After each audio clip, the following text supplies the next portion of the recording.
Bismillahirrahmanirrahim. Assalamualaikum warahmatullahi wabarakatuh. Di sini saya akan menjelaskan tentang persamaan nonlinier, yaitu menggunakan metode tertutup, metode tabel. Nah, di sini pertama kita bahas persamaan nonlinier. Persamaan nonlinier dapat diartikan sebagai persamaan yang tidak mengandung syarat seperti persamaan linier, sehingga persamaan nonlinier dapat merupakan satu persamaan yang memiliki pangkat selain satu, misal x pangkat 2. Yang kedua, persamaan yang mempunyai produk dua variabel, misal xy.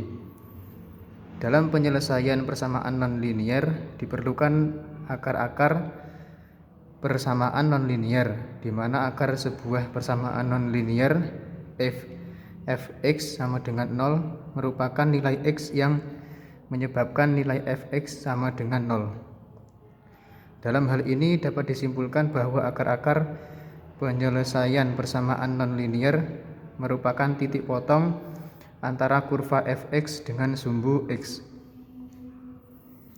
Penentuan akar persamaan dengan metode tertutup.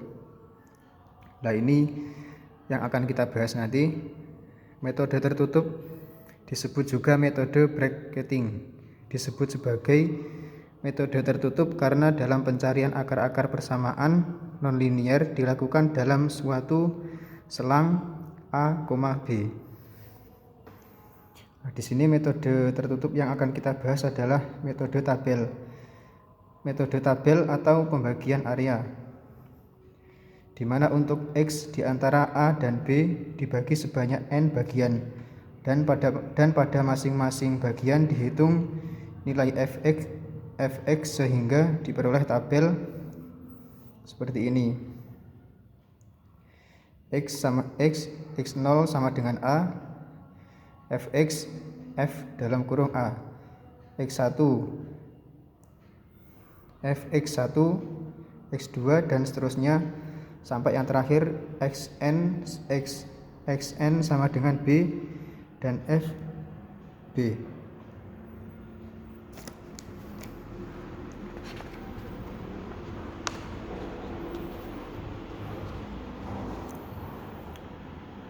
Nah, ini adalah langkah-langkah penyelesaian dari metode tabel atau menggunakan metode tabel. Yang pertama, definisikan fungsi fx. Yang kedua, tentukan ring untuk x yang berupa batas bawah atau x bawah dan batas atas atau x atas. Yang ketiga, tentukan jumlah pembagian n. Yang keempat, hitung step pembagian h. H sama dengan x atas kurangi x bawah dibagi n. Yang kelima, untuk i sama dengan o sampai dengan n, hitung xi sama dengan x bawah ditambah i dikali h, yi sama dengan f xi. Yang keenam, untuk i sama dengan 0 sampai dengan n dicari k di mana. Jika f xk sama dengan 0 maka xk adalah penyelesaian.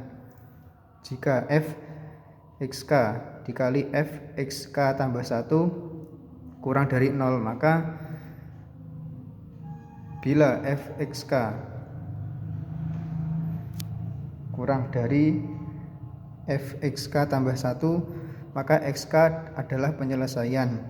Bila tidak, xk tambah 1 adalah penyelesaian atau dapat dikatakan penyelesaian berada di antara xk dan xk tambah 1. Langsung kita menuju ke contoh soal. Contoh soal, selesaikan persamaan x tambah e pangkat x sama dengan 0 dengan ring x sama dengan 1,0. Jawab. Nah, pertama ini kita cari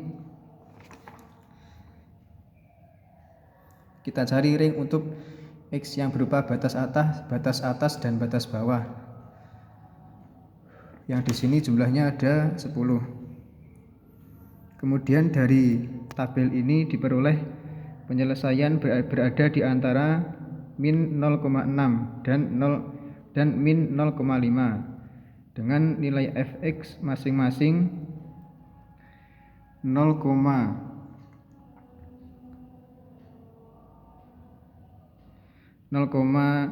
min 0,0512 dan 0,1065, sehingga dapat diambil keputusan penyelesaiannya di x sama dengan min 0,06. fx yang terdekat dengan dalam kurung fx yang terdekat dengan 0. Jika pada ring x sama dengan min 0,6 min 0,5 dibagi 10, maka diperoleh fx terdekat dengan 0 pada x sama dengan min 0,57 dengan fx sama dengan 0,00447. Nah, itu adalah hasil dari persamaan x sama dengan x tambah x pangkat x tambah e pangkat x sama dengan 0 dengan ring x 1,0 tadi. Kemudian kita menuju ke contoh soal yang selanjutnya. Selesaikan persamaan 1 tambah xe min x sama dengan 0 dengan ring x sama dengan 1,0. Jumlah pembagi 10. Jawab. Yang pertama, hitung step x mulai dari 0 sampai dengan min 1 dibagi 10. N sama dengan 0,1. Dapatkan nilai fx dimulai dari x sama dengan min 1 dengan perubahan x sama dengan 0,1 sampai dengan x sama dengan 0. Lalu diperoleh tabel seperti ini.